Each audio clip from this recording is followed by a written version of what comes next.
ஜென்மம் நிறைந்தது சென்றவர் வாழ்க, சிந்தை கலங்கிட வந்தவர் வாழ்க.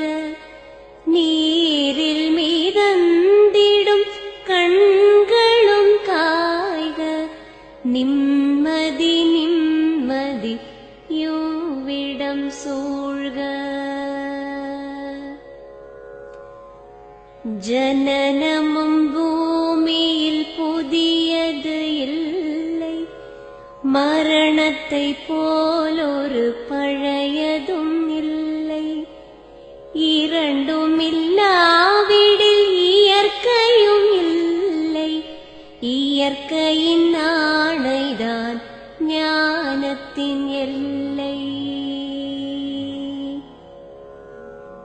பாசம் உலாவிய கண்களும் எங்கே, பாய்ந்து துழாவிய கைகளும் எங்கே, தேசமளாவிய கால்களும் எங்கே, தீ உண்டதென்றது